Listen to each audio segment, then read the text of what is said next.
To world war one विश्व युद्ध एक 1914 से 1918 तक हुआ था। वही वर्ल्ड वॉर टू 1929 1939 से 1945 तक हुआ था। वैसे वियतनाम वॉर भी चालू था। दोस्तों बात कर दो आपको पहले वर्ल्ड वॉर वन की, तो वर्ल्ड वॉर वन में दो ग्रुप था। आपको पता होगा एक्सिस पावर जो अर्थ सेंट्रल पावर, ऐसा ये वर्ल्ड वॉर टू में थे जो सेंट्रल पावर की जगह एक्सिस पावर आ गया था। वर्ल्ड वॉर वन में विश्व युद्ध एक में दो ग्रुप बची थी, जिसका एक नाम था एलाइड पावर, दूसरा नाम था सेंट्रल पावर। ऐसे दो ग्रुप थे वर्ल्ड वॉर वन में। वही वर्ल्ड वॉर टू में एक्सिस पावर और एलाइड पावर था, ये ऐसा था। ये दो ग्रुप ऐसे बटे हुए थे। और आपको बता दूं कि वर्ल्ड वॉर टू में एलाइड पावर जो है उसमें काफ़ी सारे देश थे, जैसे न्यूजीलैंड, कनाडा, सोवियत यूनियन जिसे हम रशिया कहते हैं, अमेरिका था उस time, Britain, UK, Laos, Cambodia और वियतनाम। आपको एक कंट्री मिलेंगे। ये कंट्री पहले एक थे और जिसका नाम यहाँ पे फ्रांस का पहले राज चलता था 1860, मतलब 1816 से 1941 यहाँ पे फ्रांस का राज चलता था, इसलिए फ्रांस मतलब इसे फ्रांस इंडो चाइना कहा गया। और ये तीन लाओस, कंबोडिया, वियतनाम एक थे। तो जब 1860 से लेकर 1941 तक फ्रांस का राज चला, फिर उसके बाद जापान ने यहाँ पे हमला कर दिया। आपको पता होगा कि जापान का भी पहले बहुत दबदबा चल रहा था। जापान भी पहले वर्ल्ड वॉर टू में बहुत ज़्यादा आगे बढ़ रहा था और वैसे ही जापान ने यहाँ पे हमला कर दिया। वर्ल्ड वॉर टू के दौरान ही हो रहा था, क्योंकि 1945 तक वर्ल्ड वॉर टू चला था ना, तो 1941 में जापान ने यहाँ पे हमला कर दिया इंडो फ्रांस चाइना में, जिसके बाद जापान की जीत हो गई और जापान का 1941 से लेके 1945 तक कब्ज़ा चला था यहाँ पे। फिर उसके बाद 1945 में अमेरिका ने जापान के हिरोशिमा और नागासाकी पर एटम बम गिराकर जापान जो है उसकी पूरी हिम्मत तोड़ दी थी और फिर उसके बाद जापान हार मान गया था। और दोस्तों वियतनाम जो है उसमें जो जापान के नॉर्थ पार्ट के जो आर्मी है ना, उन्होंने सरेंडर कर दिया चाइना को, और वियतनाम के जो नॉर्थ साउथ पार्ट के जो आर्मी है उन्होंने सरेंडर कर दिया किसको, यूके को, ब्रिटेन को। ऐसा क्यों? क्योंकि आपको पता होगा मैंने बताया था वर्ल्ड वॉर टू में जब ये दो ग्रुप बटे थे एलाइड पावर और एक्सिस पावर, तो एलाइड पावर में ब्रिटेन, चाइना भी आता है, यूके, ये सब आते हैं। इसीलिए ये सब पास में थे तो इन्होंने इसको सरेंडर कर दिया और टोटली 1945 में जापान पूरी तरीके से यहाँ से हट गया। फिर उसके बाद फ्रांस ने बोला कि हमारा पहले से यहाँ पे राज चलता था, इसलिए हम यहाँ पे वापस आना चाहते हैं। लेकिन चाइना ने थोड़ा आपत्ति जताया, चाइना ने थोड़ा प्रॉब्लम उस टाइम क्रिएट किया। लेकिन यूके ने बोला ठीक है, आपका पहले यहाँ पे राज चलता था, आप आके अपना राज यहाँ पे स्टैब्लिश कर लीजिए। जिसके बाद फ्रांस वापस इस जगह पे आ चुका था। अब वहाँ के लोकल पीपल के जो लोकल नेता थे जिनका नाम हो ची मिन था, फिर से सुन लीजिए, हो ची मिन। दोस्तों इनकी एक सरकार थी जिसका नाम वियत मिन था। ये चाहते थे आज़ादी, ये चाहते थे कि कंट्री आज़ाद हो जाए, इसके लिए लड़ाई करते थे और ये कम्युनिज्म से बिलोंग करते थे। दोस्तों हो ची मिन ने first Indo China war start कर दिया और जो 1946 में हुआ था। और हो ची मिन किससे लड़ रहे थे, एक तो फ्रेंच आर्मी से लड़ रहे थे और एक तो फ्रेंच लॉयलिस्ट, मतलब वो लोग जो इस देश में रह के फ्रांस को सपोर्ट करते थे, इन दोनों से लड़ रहे थे। फाइनली 8 साल के इस भीषण युद्ध में फ्रांस हार गया और हो ची मिन की जीत हो गया। तो ऐसे में फिर 1954 तक ये लड़ाई चला था।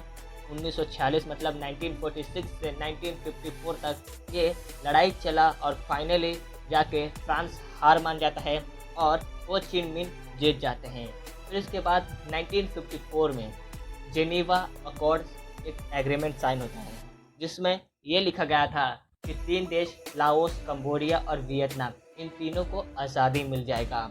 और मैंने आपको पहले ही बताया था कि जब जापान का पर राज चलता था तब जापान ने हार माना जब अमेरिका ने जापान के हिरोशिमा नागासाकी पर बॉम्ब गिराया। फिर उसके बाद जापान पूरी तरीके से टूट गया, तो फिर अमेरिका तो पीछे चला गया, मतलब अमेरिका का जो काम था उसने ख़त्म कर दिया। जापान जो पूरी तरीके से हार मान चुका था, उसके जो आर्मी थे वियतनाम की जगह पे, वो साउथ वियतनाम के जो आर्मी थे जो जापान के लिए लड़ते थे, साउथ वियतनाम में थे, उन्होंने सरेंडर कर दिया यूके को। और वही नॉर्थ के लोगों ने सरेंडर कर दिया किसको, चाइना को। मैंने आपको ये पहले ही बताया था।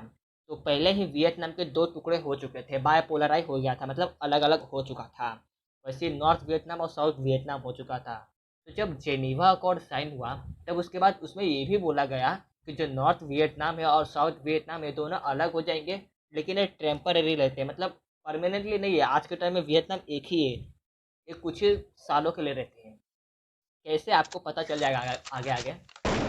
जब नॉर्थ और साउथ वियतनाम में दोनों अलग हो गए तब नॉर्थ पार्ट जो है ना वियतनाम का, उसको हैंडल करते थे हो ची मिन के सरकार। वही साउथ वियतनाम को हैंडल करते थे नो डिन डियाम। ये रूलर थे और इनकी सरकार थी साउथ वियतनाम में।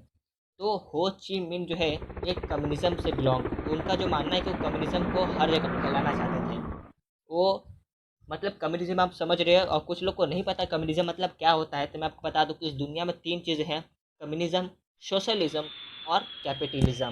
दोस्तों कम्युनिज्म और सोशलिज्म का मतलब एक ही है कि इस दुनिया में जितने भी लोग हैं, समाज है, वो सब एक है। वही कैपिटलिज्म ये बताता है कि यहाँ पे जितनी भी चीज़ है, मतलब आपको एक और बात बता दूँ कि कम्युनिज्म और सोशलिज्म में सब चीज़ गवर्नमेंट करती है कंट्रोल, और वही कैपिटलिज्म में हर चीज़ प्राइवेट तरीके से कंट्रोल किया जाता है। ये एक तरीका रहता था। तो हो ची मिन जो है हर जगह कैपिटलिज्म नहीं कम्युनिज्म फैलाना चाहते थे, इसीलिए उन्होंने क्या किया, साउथ वियतनाम से लड़ाई करना चालू कर दिया था। और साउथ वियतनाम और नॉर्थ वियतनाम में लड़ाई होते रहता था। और एक और रीज़न है, जो साउथ वियतनाम का जो रूलर है जिसका नाम था नो डिन डियाम, वो एक ऑटोक्रेटिक करप्ट रूलर था, और वो एक कैथोलिक माइनॉरिटी से बिलोंग करता था, मतलब कि वो बहुत नीचे काट का मतलब जात था।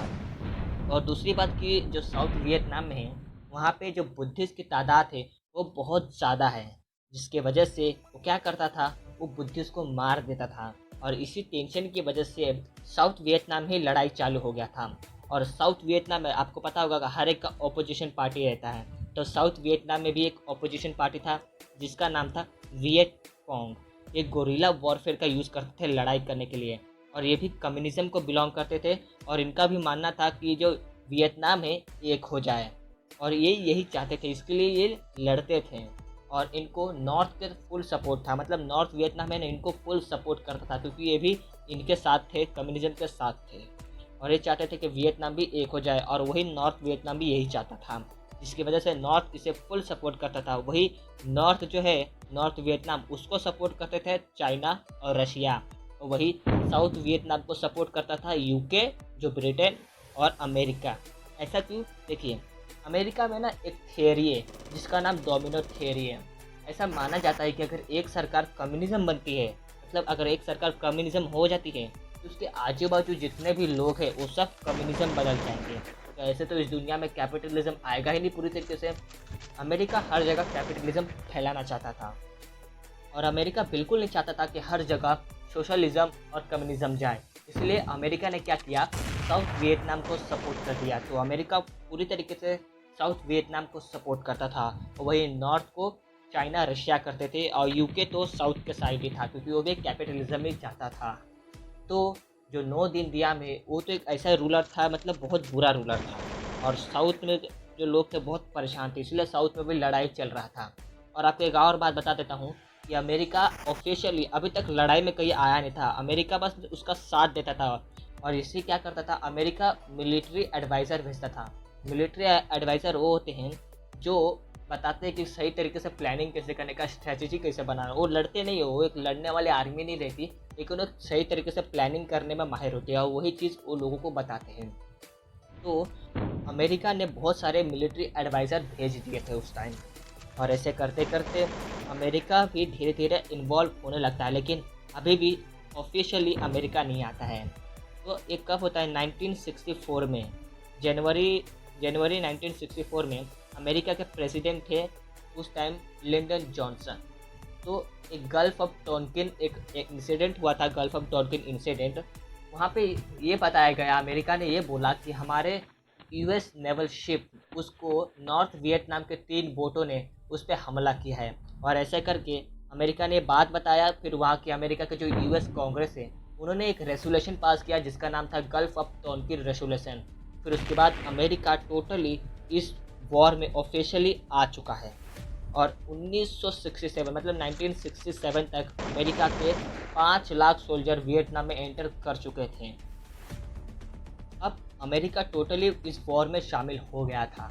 अब जब 5 लाख से ज़्यादा मतलब आर्मी जो है वो पूरी तरीके से एंटर कर चुके हैं, तो अब ऐसे में लड़ाई बहुत ज़्यादा भीषण हो गया था। और एक और बात आपको जानकर आश्चर्य होगा, शॉक में आ जाएंगे, जितने एटम बम विश्व युद्ध में नहीं गिरेंगे उतने से कई ज़्यादा एटम बम अमेरिका ने वियतनाम में गिराया था। दोस्तों, आप अभी तक आपको शायद बात पता नहीं होगा कि एटम बम सबसे ज़्यादा वियतनाम में गिराया था अमेरिका ने। उतना विश्व युद्ध में नहीं गिराया था जितना अमेरिका ने वियतनाम में गिराया। तो 1967 तक तो आर्मी बहुत खेल चुके थे। फिर उसके बाद जो हुआ, एक ऐसी घटना सामने आने लगी जिसका नाम माई लाई मसाकरे है। इसमें क्या होता था, इसमें एक निहत्थे लोग मतलब मासूम पीपल जो है उनको मार के, बुरी तरीके से मार के उन्हें दफना दिया जाता था। ये घटना बाद में सामने आने लगी। ऐसा अमेरिका की सेना करती थी और साउथ वियतनाम के लोग करते थे, मतलब सिविलियंस नहीं, मामूली पीपल्स नहीं, जो सरकार है वो करती थी। तो ऐसे क्या करते थे वो लोग, मासूम लोगों को मार के दफना देते थे, और ये बिल्कुल भी सही नहीं था। और अमेरिका की सरकार इसको सब कुछ ये सब पता था, लेकिन अमेरिका को कोई प्रॉब्लम इससे नहीं था। अमेरिका खुद ये सब कर रहा था। जब माई लाई मसाकरे, आप पिक्चर अपलोड करके देख सकते हैं गूगल पे सर्च करके, हमने खुद आपको स्क्रीन पर दिख रहा होगा। मतलब इससे ज़्यादा दिल दहला देने वाले पिक्चर्स आपको इंटरनेट पे मिल जाएंगे। सोचिए उस टाइम क्या हालत रहा होगा। और एक और बात है कि वियतनाम जो जगह है ना, वियतनाम का जो जगह है, आसपास का जो एरिया है, वो एक ऐसा एरिया है जहाँ पे अमेरिका के सोल्जर्स को बहुत ज़्यादा प्रॉब्लम आया था, क्योंकि वियतनाम में रोड नहीं है। तो वहाँ पे एक हेलीकॉप्टर से दूसरे हेलीकॉप्टर सोल्जर को लेके जाके आर्मी को ड्रॉप किया जाता था। और अमेरिकन के आर्मी को ना मटेरियल्स मतलब सामान की बहुत ज़्यादा ज़रूरत पड़ती थी, लेकिन प्रॉब्लम बहुत ज़्यादा आता था उन्हें सामान को लेकर आने में, क्योंकि आसपास कोई रोड नहीं, सब जंगल वाला इलाका है। तो ऐसे में अमेरिका क्या करता, ऐसे में अमेरिका ने 2 एजेंट यूज़ किए, नापाम और दूसरा है एजेंट ऑरेंज। दोस्तों, नापाम जो है, नापाम का काम इतना है कि वो जंगल में आग लगा देता है। हाँ, पूरे जंगल को आग लगा दे ताकि पूरा जंगल जल जाए। और ऐसे में बहुत ज़्यादा हादसा हो गया था। आपको पता है, जंगल में इतने सारे घर थे, कुछ लोग वियतनाम में रहने वाले लोग थे जो जला दिए गए, जिनकी वजह से वियतनाम के लोग भी मरे, घर भी जल गए और जंगल का नुकसान हुआ और फॉरेस्ट डिफॉरेस्टेशन ज़्यादा हो गया ऐसा।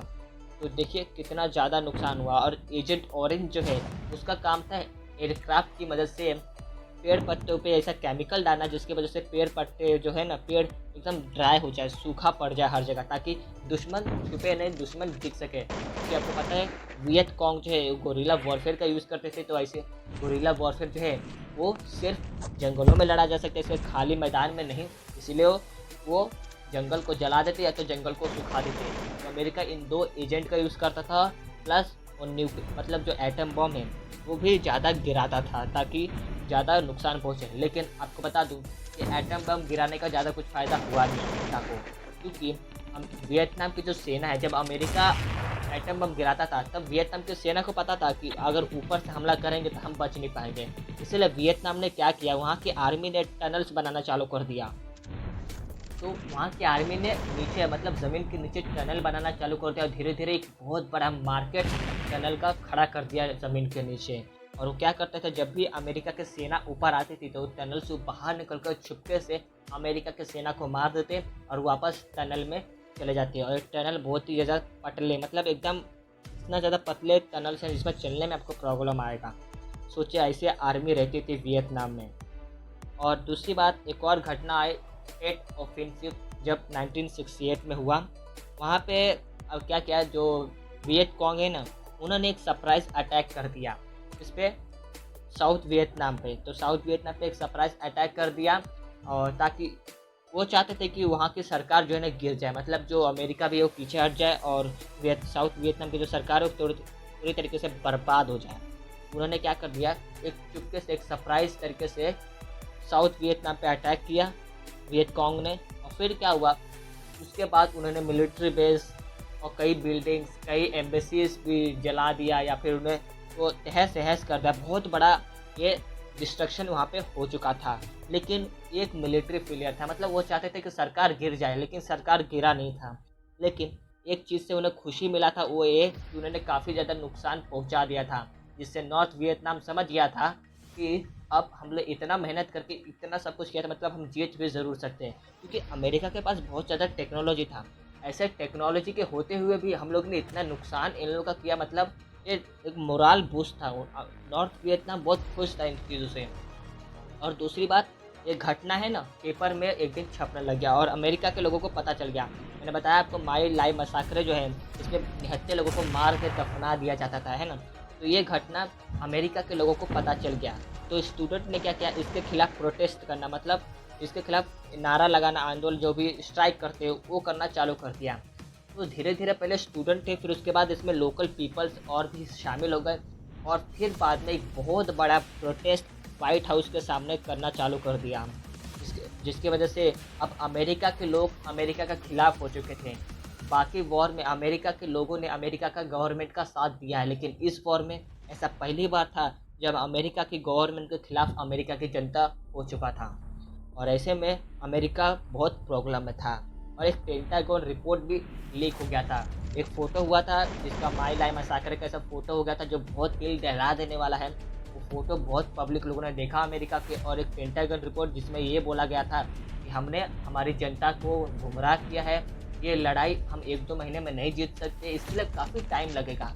और वहाँ की सरकार कमज़ोर नहीं, मजबूत भी है। हमने अपनी जनता को ये सब झूठ बोला, जिसकी वजह से अमेरिका के जो लोगों का डिसीजन है वो बदल गया, उनकी सोच भी बदल गई, और वो सोचने लगे कि हम लड़ क्यों रहे वियतनाम से, हमें लड़ने की क्या ज़रूरत है। और ऐसे करते करते अमेरिका में ही बहुत बड़ा युद्ध चालू हो चुका था। दूसरी बात, अमेरिका की सरकार जो है वो सब जान रहे थे, लेकिन इसके बाद भी कुछ कर नहीं रही थी। फिर 1968 में रिचर्ड निक्सन, इन्होंने बोला कि अगर मैं अमेरिका का प्रेसिडेंट बन जाता हूँ तो मैं अमेरिका को इस लड़ाई से दूर लेकर आऊँगा, मैं अमेरिका वियतनाम को अलग कर दूँगा, आप सब मुझे सपोर्ट करो। तो ये बोलकर रिचर्ड निक्सन जो है, इनको प्रेसिडेंट बना दिया गया था। इनको वोट मिला, इलेक्शन था उस टाइम, और ये जीते चुनाव में, इन्होंने चुनाव लड़ा, जीत गए। और फिर इन्होंने एक पॉलिसी बनाया जिसका नाम था वियतनामाइजेशन। वियतनामाइजेशन के इसमें यह लिखा गया था इस पॉलिसी में कि जो वियतनाम की जो आर्मी है, 1970 में वियतनाम की आर्मी काफ़ी ज़्यादा वियतनाम में बढ़ा दिया जाएगा, वही अमेरिका के आर्मी को पीछे ले लिया जाएगा। मतलब जितने भी आर्मी अमेरिका में है वो सब धीरे धीरे अमेरिका वापस आ जाएंगे, और वियतनाम के आर्मी और वियतनाम में बढ़ा दिए जाएंगे। और उसके बाद 1973 में पेरिस पीस अकॉर्ड एक एग्रीमेंट साइन हुआ, जिसमें अमेरिका भी एक पार्टी था, वो आया था। तो अमेरिका ने क्या किया, अपने सारे मिलिट्री सोल्जर वापस ले लिए, और इसमें जो वियतनाम के आर्मी है वो दे दिए गए थे और ज़्यादा बढ़ा दिए गए थे। काफ़ी ज़्यादा आर्मी ऑफ वियतनाम के हो चुके थे। और 1973 में अमेरिका टोटली वियतनाम की लड़ाई से बाहर हो चुका था, अमेरिका लड़ाई से पीछे हट गया था। अमेरिका ने अपने सारी आर्मी वापस पीछे ले लिया और पीछे हट गया। और इसके बाद भी लड़ाई चालू रहा।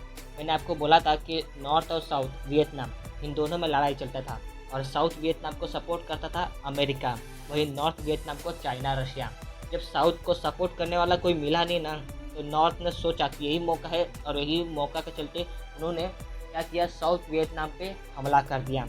और साउथ वियतनाम का एक कैपिटल सिटी था जिसका नाम साइगोन था, और नॉर्थ वियतनाम का कैपिटल सिटी था जिसका नाम हैनोई था। तो नॉर्थ वियतनाम के आर्मी ने साउथ वियतनाम के साइगोन था उसके कैपिटल का नाम, और साउथ वियतनाम के उस पर हमला कर दिया।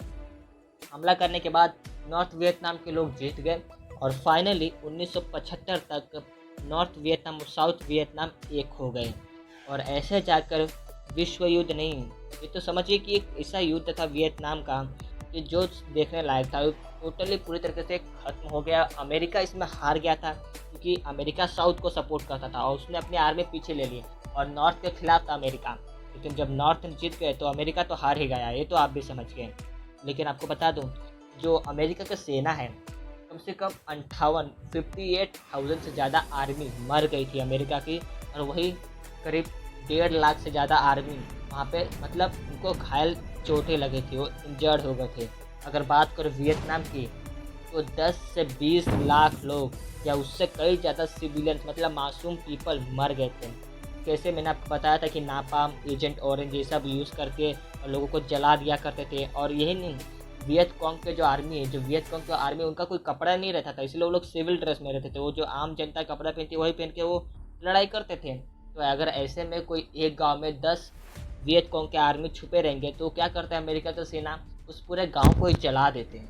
तो ऐसे में पूरे मासूम लोग भी मर जाते थे, जिसके वजह से 10 से 20 लाख इससे कई जाते हैं, क्योंकि हम पता नहीं लगा पाए हैं अभी तक। ये पता नहीं चला कि टोटल कितने लोग मरे हैं, क्योंकि कुछ लोगों को जला दिया गया, कुछ लोगों को दफना दिया गया है, तो कुछ हड्डी नहीं मिली, या कितने ज़्यादा कोशिश किया थी। तो ऐसा अनुमान लगाया गया कि 20 लाख से ज़्यादा ही लोग हैं। तो सोचिए मतलब कितना ज़्यादा नुकसान हुआ, और इसका इम्पैक्ट हुआ कि सबकी सोच बदल गई। कैसे? क्योंकि जब अमेरिका इतना टेक्नोलॉजी, इतना ज़्यादा मॉडर्न वेपन रख के जीत नहीं पाया, तो सोचिए मतलब एक छोटे से देश ने एक छोटे से देश को हरा दिया। ये सोच बदल गई। दूसरी बात कि पब्लिक परसेप्शन, मतलब पब्लिक का ओपिनियन। सबसे पहले अगर आपको युद्ध करना है तो आपको अपने पब्लिक को अपने साथ रखना पड़ेगा, नहीं तो आप घर में भी लड़ाई लड़ रहे हो और बाहर भी लड़ रहे हो, जिसकी वजह से नुकसान आपका ही हो रहा है। तो ये भी सोच बदल कर रख गया। और फिर उसके बाद से काफ़ी सारे लोग वॉर के लिए रेडी नहीं हुए। बाकी सारे लोग जो मतलब काफ़ी इस पूरी दुनिया में पीस मूवमेंट चालू हो गया, मतलब उन्होंने सोचा कि शांति से बात करना पसंद करेंगे, लड़ाई से करके मतलब हमें कुछ फ़ायदा होगा ही नहीं।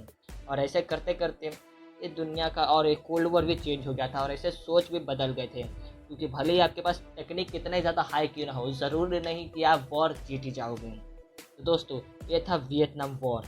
मुझे पता है वीडियो काफ़ी ज़्यादा लंबा हो चुका है, लेकिन आपने पूरी तरीके से एंजॉय किया होगा। लाइक शेयर कमेंट करो और बताओ कि वियतनाम वॉर कैसा था, और हम आगे और ऐसे वॉर से रिलेटेड वीडियो लेके आए। ईरान, सीरिया, रशिया, इसराइल, ऐसे कई सारे वॉर की वीडियो हम आपके लिए ज़रूर लेके आएंगे। बस आप कमेंट करके बताना। तो बस अभी के लिए यार इतना ही, वीडियो काफ़ी ज़्यादा लंबा हो चुका है। तो चलिए फिर मिलूंगा एक और वीडियो में। शेयर लाइक कमेंट करो, ठीक है, और देखते रहना वीडियो को। चलिए टेक केयर, बाय बाय।